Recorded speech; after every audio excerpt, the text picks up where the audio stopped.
Assalamualaikum warahmatullahi wabarakatuh.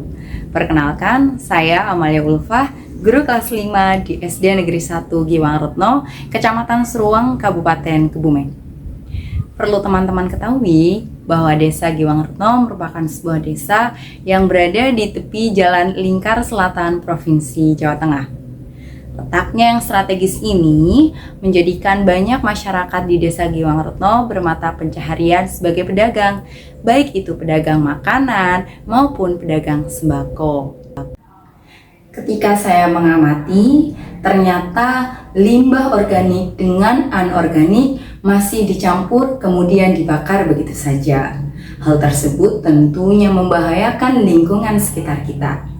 Ada 4 hal yang menjadi faktor penyebab hal itu bisa terjadi. Yang pertama, jajanan mayoritas siswa sekolah dasar masih dikemas menggunakan plastik. Yang kedua, sampah organik masih dibuang begitu saja sehingga dapat menimbulkan bau busuk. Yang ketiga, belum adanya tempat pembuangan akhir yang memisahkan antara sampah organik dengan sampah anorganik. Dan yang keempat, belum adanya alat yang digunakan untuk mengolah sampah menjadi barang yang lebih bermanfaat. Nah, dari sinilah saya berinisiatif mengajak anak-anak kelas 5 SD Negeri 1 Giwang Retno untuk melakukan kegiatan pengolahan sampah dengan langkah pertamanya yaitu memisahkan sampah, mana sampah yang organik dan mana sampah yang anorganik. Ternyata hal itu juga berkaitan dengan proyek penguatan profil pelajar Pancasila yang bertemakan gaya hidup berkelanjutan. Teman-teman, sampah yang diolah ternyata bisa membawa berkah. Nah, bagaimana ya caranya? Teman-teman penasaran? Caranya yaitu dengan menerapkan EcoPOS. Yuk kita ikuti bagaimana caranya menerapkan EcoPOS sebagai solusi sampah di sekolah dasar. Siapa yang suka membakar sampah di rumah? Ternyata masih banyak ya.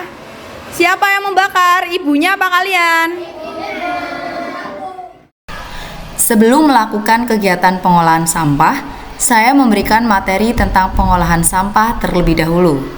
Anak-anak diberi penjelasan tentang perbedaan antara sampah organik dan anorganik, tentang cara menangani sampah dengan metode 3R. Anak-anak juga diajak untuk membiasakan membawa botol minum dari rumah.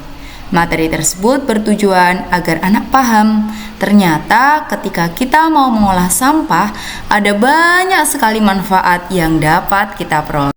Sampah organik akan kita olah menjadi pupuk kompos, sedangkan sampah plastik akan kita buat menjadi botol EcoBrick.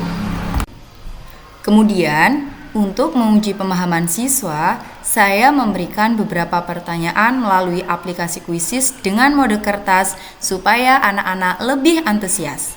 Aplikasi Quizizz bisa digunakan tidak hanya di sekolah loh teman-teman, namun Bapak Ibu Guru juga bisa memberikan soal-soal untuk dikerjakan oleh anak-anak di rumah. Langkah pembuatan EcoBrick diawali dengan mencuci bersih sampah plastik, kemudian mengeringkannya sampai benar-benar kering. Kemudian, sampah plastik digunting menjadi bagian yang lebih kecil sebelum ditimbang. Untuk ukuran botol 1500 ml, maka dibutuhkan sampah plastik seberat 500 gram. Berilah label nama pada botol masing-masing kelompok, kemudian masukkan terlebih dahulu sampah plastik yang berjenis kresek. Padatkan menggunakan tongkat. Apabila bagian dasar sudah padat, maka isi bagian atas menggunakan sampah plastik yang berukuran kecil. Jika sudah cukup, maka tutup rapat dan EcoBrick siap untuk digunakan. Langkah pembuatan kompos yang pertama yaitu menyiapkan galon bekas yang sudah diberi lubang. Belah bagian atas galon untuk dijadikan tutup.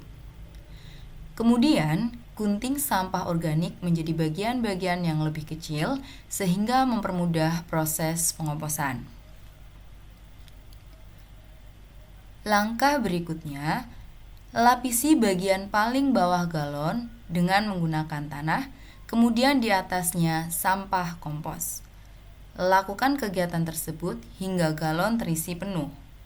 Apabila galon sudah penuh, maka tutup rapat, kemudian simpan kurang lebih selama 1 bulan.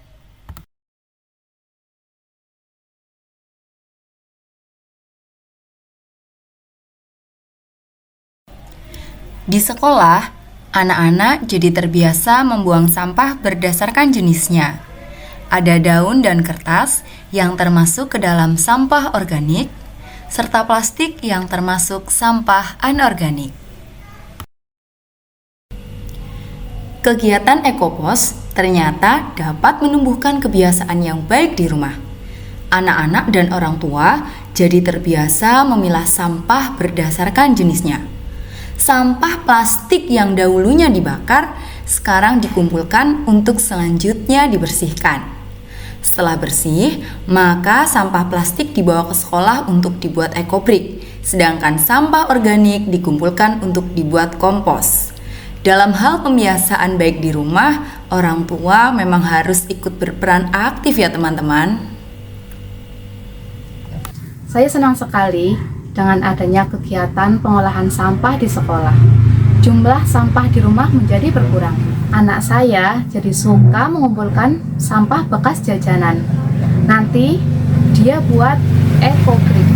Kalau saya jadi suka mengumpulkan sampah dapur untuk dibuat kompos.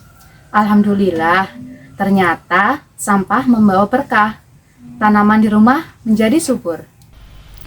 Upaya tindak lanjut kegiatan Ekopos ini yaitu dengan mengajukan MOU dengan organisasi Bank Sampah Sari Uwuh yang sudah berkecimpung di bidang pengolahan sampah sejak tahun 2021. Kami bersama beberapa rekan guru mengundang pengurus organisasi Bank Sampah Sari Uwuh melalui Zoom meeting. Ya, terima kasih Bu Amalia. Kami dari Bank Sampah Sari Uwuh, Desa Kowangunan, Kecamatan Ketanahan, ini memang sudah berkecimpung di dunia persampahan. Ini sudah dari tahun 2021. Kami sepakat untuk menjalin kerjasama tentang pengolahan sampah antara SD Negeri 1 Giwangrutno dengan organisasi Bank Sampah Sari Uwuh. Itulah tadi praktik baik yang kami lakukan di kelas 5 SD Negeri 1 Giwangrutno. Semoga bermanfaat ya teman-teman. Terima kasih. Wassalamualaikum warahmatullahi wabarakatuh.